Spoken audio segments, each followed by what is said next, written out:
This is Dr. Kwame Nkrumah Memorial Park, Accra, Ghana. My name is Abiola Greenfash, the Explorer.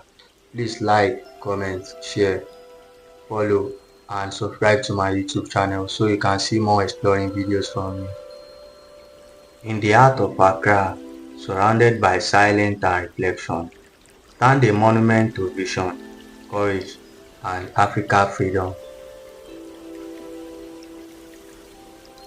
This is the Kwame Nkrumah Mausoleum, the final resting place of Ghana's first Prime Minister and first President.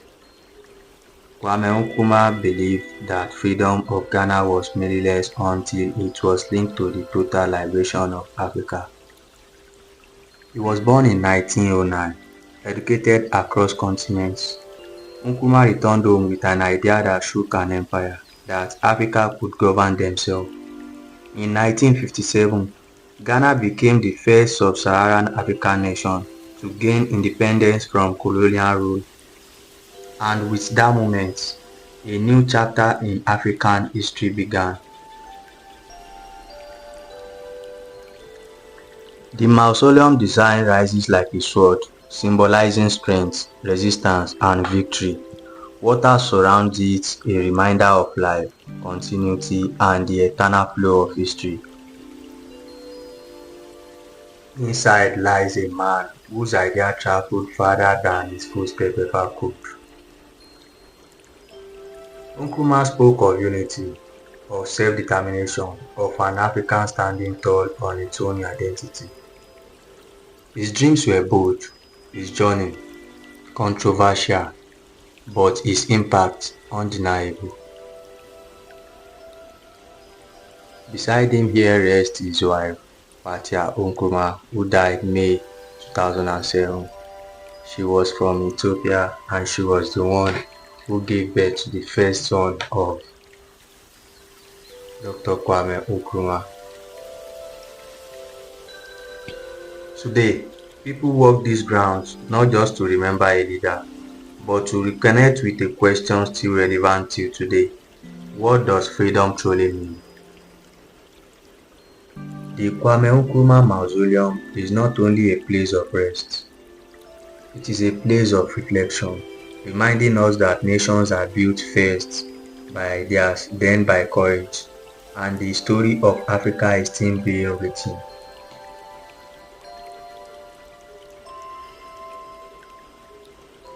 In this quiet corner stands a broken statue, once old, once towering, once watching over a nation newly born. This statue was raised to honor Kwame Nkrumah, but in 1966, when Nkrumah was overthrown in a military coup, the statue was attacked, the head was removed. The broken statue stands as a proof that history may be wounded, but it is never erased. Kwame Nkrumah's body was removed from office, but his ideas survived exile, criticism, and time. And here, in its brokenness, the statue speaks louder than when it was whole. I am Abiola Greenfash, the Explorer. Now let's go inside and So, the history of this is the audio-visual gallery.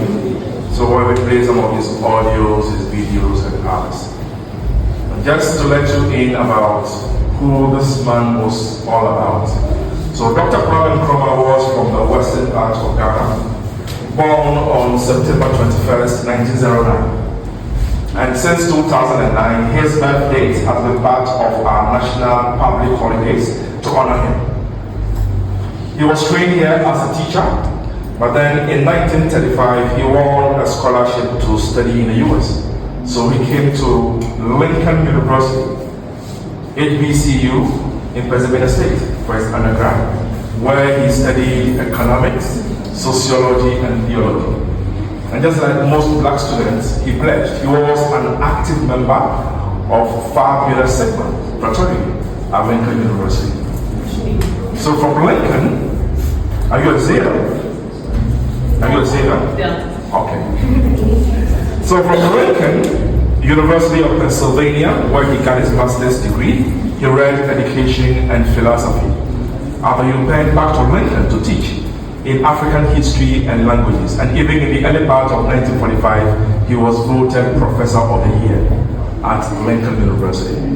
But then late 1945, he left US altogether for his PhD in England. So he went to London School of Economics.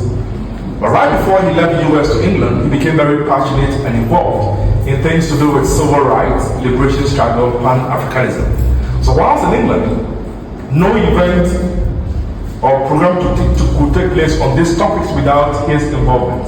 So he became so popular in England. But whilst he was doing that abroad, back home also, a group had been formed to begin the independence struggle. But they formed a group without an active secretary. Then they heard about him. So some went to England, had discussions, and he was convinced to come back home to join the struggle, which he did. Indeed, he became their general secretary. But then a year and a half after being with the group, he left and formed his own political party because he was radical and believed in protest against the English for independence. So whilst he was saying independence or self-government now through protest, his friends were saying in the shortest possible time through negotiating. So he left the group to form his own political party. And in all his efforts at helping us gain independence, the colonial administration sent him to jail twice as a political prisoner. And the second time, he only went to jail because he led another big protest that was captioned, quote, "We prefer self-government with danger to servitude in tranquility." But what he said brought some chaos. They got him arrested, taken to court, and charged for treason. So he was to serve a 3-year jail term at James Ford Prison just down the street here. But whilst in jail, people still believed in him, so the protest even became worse whilst he was in jail than outside. So that forced the English to organize our first local elections. And luckily for Dr. Nkrumah, even though he was in jail, they allowed his name to be on the ballot to contest. And that was only a gesture which was aimed at appeasing protesters. And never thought that he could be elected. But then, to their surprise, elections came and he won from jail. So they were forced to release him prematurely. So he served 1 year, 2 months, from 3 years in jail. And it was only released because he was elected. He came out, they made him leader of government business. He worked with them until the eve of 6 March 1957, when we gained independence. So he chose a spot out there, delivered his speech. And because Ghana became the first to have done that, in the spirit of African unity, during his speech here, he said, amongst other things, that Ghana's independence was meaningless unless it was linked with the total liberation of the African continent. And that it was also time to prove to the whole world, when the black man was given the same opportunity, he is capable of managing his own affairs. So he inspired and influenced independence across Africa. Became our prime minister officially. The Queen of England remained the head of state until July 1st, 1960. Ghana became republic, and then he was sworn in as our first president. He led us, did what he could for us. And in terms of political ideology, he was a strong Marxist, a socialist. And that which he believed and practiced here later made him fall out with some key Western countries. The US government, especially after Kennedy was assassinated. So when LBJ took over, US support to Ghana were held back. So it forced him to look elsewhere for help, which got him closer to countries like Cuba, the Soviet Union, and China, the so-called communist countries. And because of that, the US government forcibly tagged him as a communist. And after most nations in Africa had gained independence, he and some leaders helped to form our continental union, NOAU, without calling the AU, the African Union. But later he felt that having only a political association for Africa was not enough. Rather, we must protect our natural mineral resources from foreign exploitation, more or less economic independence for Africa. And those things he began talking about made him a threat and target from abroad. I mentioned that he was overthrown in 1966 by a revolution, a coup d'etat. And that coup happened when he was out of the country. He was one of those who were appointed to help mediate in the then Vietnamese War. So upon the request of the US government, he had to go on that trip. So whilst he was out of Ghana, conveniently, the coup took place. So he had to go into exile in Guinea, where he became their co-leader until he died. So the statue broken outside was attacked and destroyed by some people during the revolution. It was a full-built statue. Then in front of our old Parliament House, they destroyed it to what we now have outside. Even the head of the statue sitting on the other side was missing until only 2009. Somebody brought it back. And it's been kept separate so that it tells its own story. The head separate from the body. And the overthrow of his government, even though it was locally staged by some of his own army generals, we found out eventually it was all foreign sponsored and funded. That was after some of the files of the US CIA were released eventually that showed the US government actually set him up for the coup. And that was for two very obvious reasons. One, because he was a socialist and had friends like Mao of China, Khrushchev of the Soviet Union, as well as Fidel Castro. Castro was one of his best friends. Now, Africans have a different view about Cuba, because Cuba has been very helpful to us and still being helpful. Cuba offers a lot of scholarships for students from here to be trained as medical doctors and engineers still today. And there are also a lot of Cuban medical doctors helping with our healthcare system. And during Nkrumah's funeral in Guinea, Fidel Castro of Cuba came. And he was one of the initial pallbearers of his casket in Guinea. The other reason for his overthrow was the fact that at that time, he had become the most powerful African figure. And the one making Africans conscious was the fact that we must protect our resources from foreign exploitation. The sad thing is that the issue about economic independence is a very delicate one for our leaders. Because you talk about it, and you are either overthrown or assassinated. And he was seen as overthrown. These two people, of course, we know about him already, but this gentleman goes by the name Patrice Lumumba. He became the first Prime Minister of Congo. And Congo happens to be the nation in Africa that has, in Africa and in the world, with the largest reserve of lithium, diamonds, and cobalt till today. And as big as Congo is, it had Belgium as its colonial master. So under colonial rule, their resources were exploited either by American companies or Belgian companies.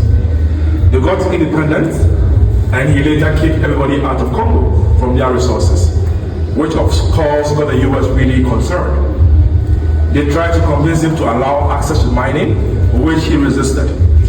So eventually some of his soldiers were paid not to only overthrow him, but he was brutally assassinated. He was arrested, tied to a truck, dragged till he died. His body was then chopped into pieces with a chainsaw, and everything was later dissolved in acid. It was only about 7 years ago that one of the Belgian secret agents who was involved in his massacre released his only remains, and that happens to be one of his teeth. They ran DNA on the teeth, and it was confirmed it belongs to him. And since he died in February of 1961, Congo as a nation has always been in one form of chaos or the other till now. And the chaos you see in Congo is created intentionally from the outside, so that in the midst of the chaos, it's easier to steal their resources. And the CIA was involved in that. And his death was also kind of a warning to others to watch out. So most of the African leaders kept quiet after he was murdered. He was the only one who spoke up. He called on the US and then later asked for formal investigations into how his friend was assassinated. He sent his formal petition to him. He was the then US Secretary General, a Swedish by name Dag Hammarskjöld. So he formed a team of investigators and they began the investigations into his death. So he and his team were making periodic trips between New York and Congo. But then in 1961, September 1961, whilst he and his team were on their way to Congo, their flight mysteriously crashed. They died and the whole investigation ended till today. The fear was that he was going to expose the CIA without investigation. So he was and what we took our pictures at was where the speech was made. So somewhere in the crowd, close to where he was making the speech, was Martin Luther King Jr. So he was here the night he was making the speech.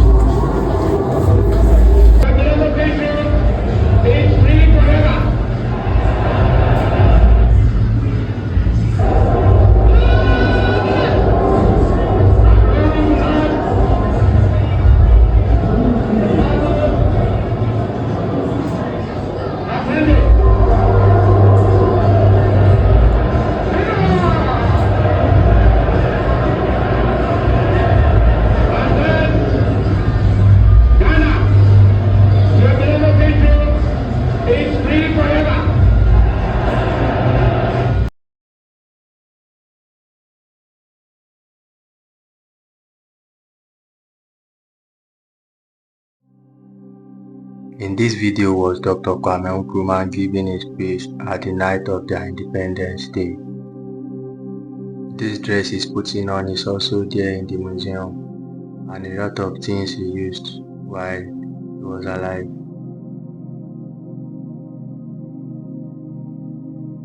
This is one of the Kwame Nkrumah's piano which he used to play for relaxation. The others are in the museum, but unfortunately cameras are not allowed there. There are a lot of things in the museum, like everything he used when he was at school, while he was at office, his achievements, his gifts he received from people, from his parents, from his family, from friends, from presidents from other countries. Everything is still in the museum. The original copies, his wares, everything is in the museum, but unfortunately cameras are not allowed.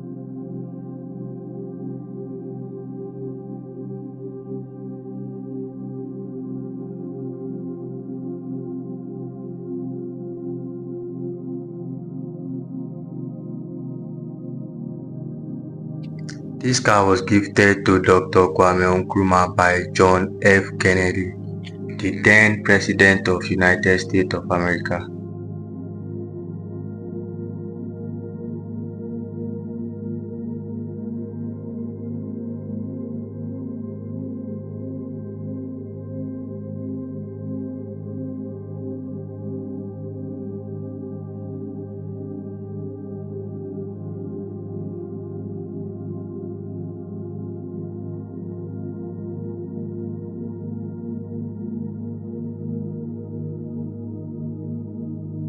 I am not an African because I was born in Africa, but because Africa was born in me.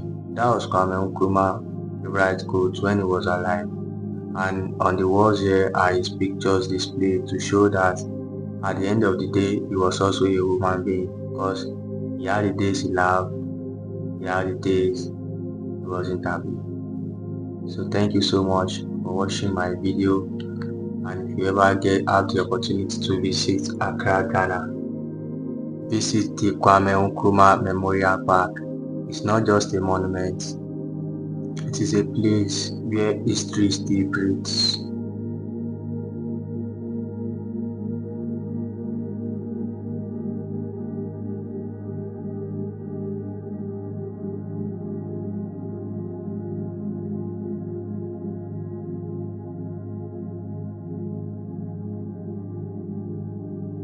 Now let's go inside and see more pictures and videos of Dr. Kwame Nkrumah while he was alive, during the presidency, while he was at school, and after his life during his burial.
So before I leave the park, I saw so many art shop, so many attractive art shop. Their art designs are amazing, so cool and affordable. So many art markets and a lot of things to get here. So you surely would like to come to Dr. Kwame Nkrumah Memorial Park, Accra, Ghana. This place, culture still breathes and still exists like it was. My name is Abiola Drepash, the Explorer. Thank you for watching my video. Please like, share, comment, follow and subscribe to my YouTube channel so you can see more exploring videos from me. Thank you so much.